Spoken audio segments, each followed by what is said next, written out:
Question number 62 देखिए क्या कह रहा है इसमें कह रहा कि 40 मिलीग्राम एक डायटोमिक वॉलेटाइल सब्सटेंस था, उसको हीट किया होगा तो वो कन्वर्ट हो जाएगा वेपर में। चूँकि वो वॉलेटाइल सब्सटेंस था तो हीट करने में वो तुरंत क्या हो गया बच्चों, वेपर में कन्वर्ट हुआ होगा।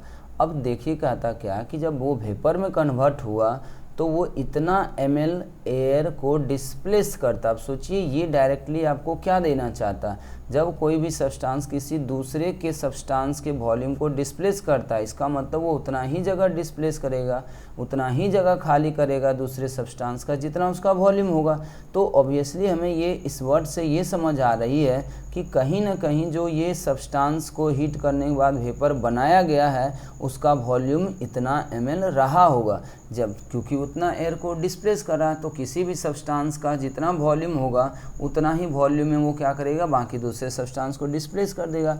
तो आपको बच्चों यहाँ से यही समझनी थी कि जब वो कन्वर्ट होगा वेपर दैट डिस्प्लेसेस इतना ml ऑफ एयर का सीधा सा मीनिंग यही है कि ये वेपर जो बना है X2 का उसका वॉल्यूम इतना हो गया। तो कहता बताइए एटॉमिक मास कितना नियरली रहा होगा। इसमें क्या बोला बच्चों, नियरली वर्ड यूज किया, मतलब अप्रॉक्सीमेटेड आंसर होगा।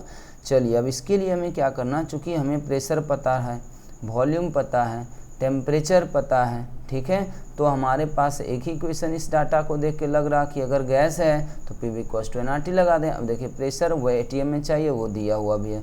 वॉल्यूम आपको कितना है, 4.92 ml है। क्या हमें इस फॉर्मूला में ml में चाहिए, लीटर में चाहिए, तो इसको हम लीटर में चेंज कर दिए।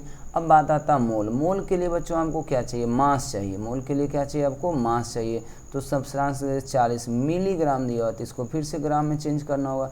डिवाइडेड बाय क्या करते हैं, कंपाउंड का मॉलिक्यूलर मास। तो इसका तो एटॉमिक मास पता ही नहीं है। अगर एटॉमिक मास मान लेते हैं x है तो इसका मॉलिक्यूलर मास 2x हो जाएगा, चूँकि X2 बोला, डायटोमिक बोला।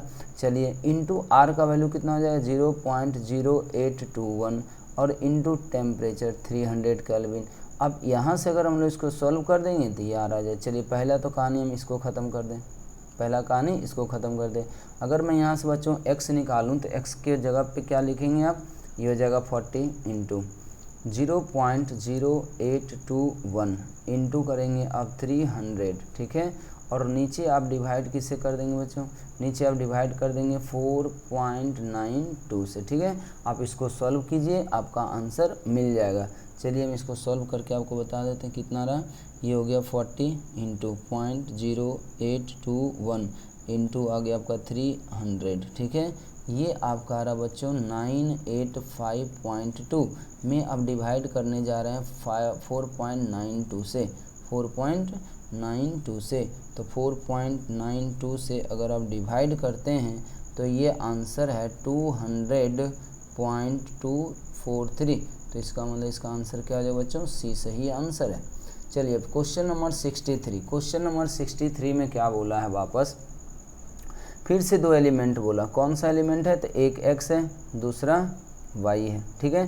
कहता है क्या कि इन दोनों एलिमेंट का एटॉमिक मास दे रखा, कहता है दोनों कंबाइन होगा। कंबाइन होने के बाद एक कंपाउंड बना है। अब उस कंपाउंड के अंदर x का परसेंटेज दे रखा है। और आपको पता होना चाहिए जब भी आपको किसी कंपाउंड के अंदर किसी एलिमेंट का परसेंटेज देता है, इसका मतलब वो बाय मास होता है। वो परसेंटेज क्या होगा बच्चों, बाय मास होगा, ठीक है। तो अगर एक एलिमेंट का परसेंटेज आपको पता चल गया है तो दूसरे एलिमेंट का परसेंटेज क्या होगा बच्चों, 100 माइनस रहा होगा, तो ये 24.2% हो जाएगा। अब आपको फॉर्मूला पूछा है, वापस फिर से वही सवाल हो गया कि सबका मास पता है, पहले आप सबका मोल पता कीजिए। ये तो मास हो गया, सबका मोल पता कीजिए, उसका सिंपलेस्ट रेशियो ले लीजिए।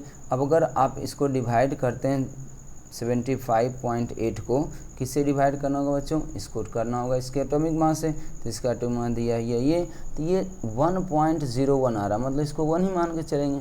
और जब आप इसमें डिवाइड करेंगे इसके मास से, एटॉमिक मास 16 दिया हुआ, तो ये 24.2/16 करेंगे तो ये लगभग 1.35 आता है, 5 आ रहा है, ठीक है।